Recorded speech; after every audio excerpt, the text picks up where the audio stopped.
I love the PvP in this game. I have since the moment I played it, and I've played it a lot. The majority of my playtime has been in PvP, across basically every game mode, so I have some thoughts, and I'd like to share them. I want to go over the current weapon and class meta, talk about why it's strong, and why it's currently hurting the enjoyment of the majority of people who love the PvP in this game. I'm not mentioning matchmaking, maps, game modes, or anything like that. This is strictly going to be about what is strong, why it's strong, and why the PvP has burnt out so many players. As a reminder, these are my opinions and what I've observed or felt while playing the game recently. If you disagree, please leave a comment and I'll at the very least read it. If you like what you hear, consider subscribing. Otherwise, let's get into it. To start us off, let's take a look at the current weapon meta. In particular, I'd like to talk about two archetypes of weapons that are at the top of the meta currently: aggressive SMGs and high-impact pulse rifles. While these archetypes may be strong, they are not necessarily the most used. Some archetypes will always maintain a high usage rate, simply because people like how they feel, or the playstyle that they enable. A good example of this is the 140 RPM hand cannon. While certainly a favorite of most PvP players, it's not very strong in the current meta. However, that's a discussion for a different video. Let's start with high-impact pulse rifles. They've actually been the meta for a while now. No Time to Explain in particular has been on top, or at least very close to it, for about 3 seasons at this point. It has been so strong that it has been nerfed at least twice, with one more coming soon, and it's still one of the strongest weapons in the game. Their ability to deal high burst damage and achieve an optimal time to kill of 0.67 seconds is what puts them on top. Add on to this their ability to deal flinch, their stellar range and ease of use. It's no wonder people gravitate towards them. Where they struggle is in the closer ranges. Even here though, they can still deal high burst damage and can be compensated by a shotgun, fusion rifle, SMG, or sidearm. Not too much more to say here. This archetype is just flat out good and has been that way for a while, and honestly I don't really see that changing. Aggressive SMGs on the other hand are also incredibly powerful, and are easily the most effective weapon in the sandbox. They have always been strong, boasting a 0.75 second time to kill on mid to high tier resilience targets, and a lightning quick 0.67 second time to kill on lower resilience tiers.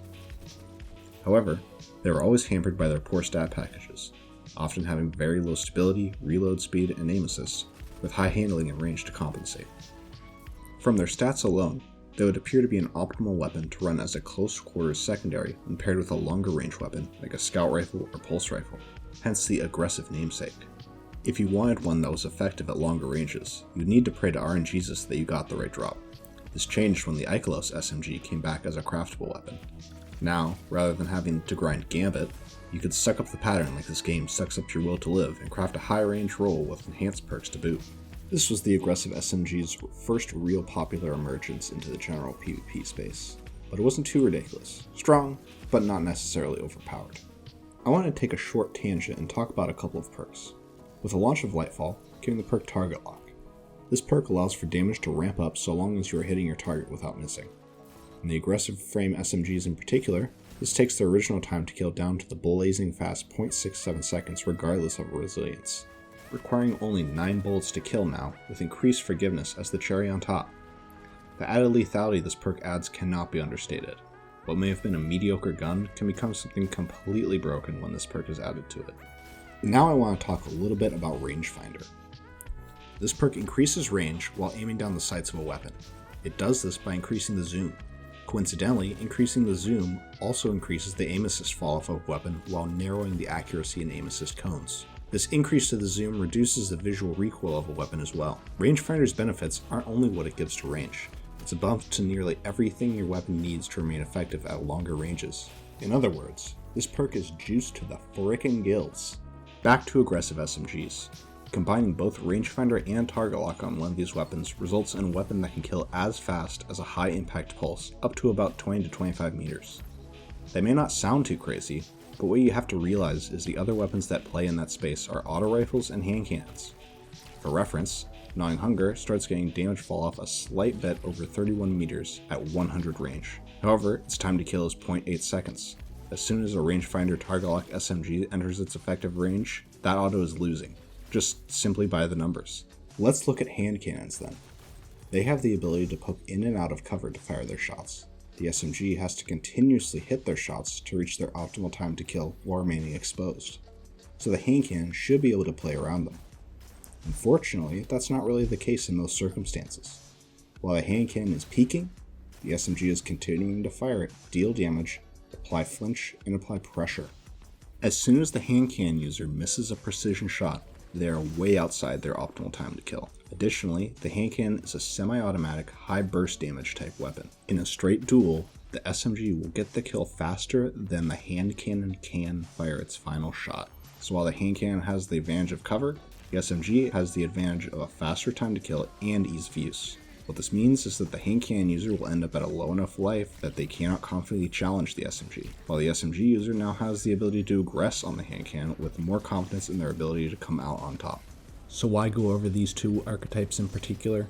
I think they encapsulate one of the biggest issues with the weapon sandbox in PvP currently. The time to kill has gotten too fast and too forgiving at too long of ranges. 0.67 seconds as the average time to kill of the top tier weapons outshines everything else to such an extent that it almost makes them not worth using. You might like the way a gun shoots, or the way it sounds, or just something indescribable about it that tickles the good feeling part of your brain. You can use this gun and have a lot of fun, right up until you run into someone using hard meta and realize just what a large handicap you're under. In my personal opinion, the 0.8 second time to kill is the gold standard for Destiny, and it always has been. It allows for the widest array of weapons to shine, and allows for the maximum amount of skill expression in the game. Gunfights feel more tense when there is more tangibility to their outcomes, when you can feel that a missed shot may or may not decide it. Faster time to kills can also exist in this space, but they need to have some sort of trade-off to balance out their higher lethality, whether it's less range, more flinch taken, higher accuracy required, whatever. This also helps define their intended use and shapes the playstyle associated with them. This is something we're lacking currently, where playstyle is dictated more by how lethal something is and how easy it is to achieve that lethality. It's why you see aggressive SMGs and high impact pulses being the best. High lethality, high easy use. That's enough talk about weapons. Let's move on to the classes and subclasses. More specifically, the best class and subclass in the game, Arc Titan. Though it's really the entire Titan kit that is the issue. It's most pronounced on Arc Titan. Despite the recent nerfs it's received, Arc Titan is still the dominant force in the PvP meta. I believe this is mainly for two reasons: the Towering Barricade, and to a lesser extent the grenades. Let's start with the Towering Barricade. Using this ability, Titans have a way to create a piece of cover out of thin air, gaining damage resistance while doing so. This piece of cover can be seen and walked through by both allies and enemies. However, if an enemy guardian steps through it, they are effectively brought to a single HP in an instant. This is to deter an enemy from simply walking through the barricade to kill a weakened Titan on the other side, and enforce its effectiveness as a barricade. While strong, there are ways around this, though, as I will later explain, they are not very effective. You can melee through the barricade, you can jump over the barricade, or even walk around it. With all these ways to seemingly overcome the barricade, what is it that makes it so problematic?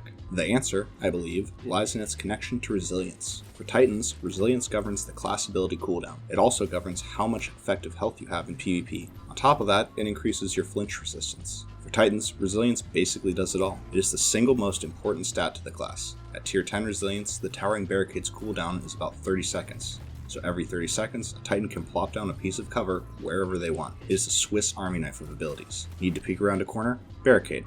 Getting shot out of cover? Barricade. Need to find a way to hold an objective? Barricade. Need to get a res? You guessed it, Barricade. Want to get aggressive? Barricade. It's an impressively effective tool for something that seems so simple. Remember how I talked about the ways to counter the barricade? Let's circle back to that now. Let's say you take the obvious approach and try to jump over. If the Titan is using a shotgun, they'll shoot and melee you through the shield as soon as your head pops over. Or if they aren't, they can simply slide backwards and shoot you. Go around the side, same scenario. Go for the risky play of sliding through. Melee your shotgun immediately. Maybe they're already weak, now there's a grenade guard in the front. Okay, so maybe you just don't push them, instead trying to get some shots in and around the barricade. Well, the Titan can jiggle their way in and out of the shield while you try and do so, or they can slide out themselves to get a quick shotgun melee kill. The two guaranteed ways of defeating a barricade is to destroy it, or to use some sort of AoE to splash around it and force the Titan off. Essentially, the barricade allows a Titan to dictate the rules of a gunfight and engagement, with very little recourse for the opponent and no consistent or reliable counterplay. Compare this to a Warlock's Healing Rift. Sure, the Rift provides constant healing and an overshield to anyone who remains within it for long enough. However, step outside and that overshield and healing is gone. The benefit it provides is conditional upon you staying inside of it. This is not true of the Titan Barricade. It can be used as a hiding place or a piece of cover, but it can also be used as a door, allowing you to effectively seal off an entryway into or out of a playspace. It also provides the additional benefit of notifying you when someone crosses that barrier by showing hit markers and damage. How about the Hunter's Dodge? Certainly a strong tool when used correctly, and can allow for movement that the other classes can't quite replicate. But its effect is immediate, not persistent like the Barricade or Rift. It can be used to reload a weapon, recharge your melee ability, and is the catalyst for a number of the Hunter exotics, but generally does not give you a tangible benefit in an engagement like the Rift or the Barricade does.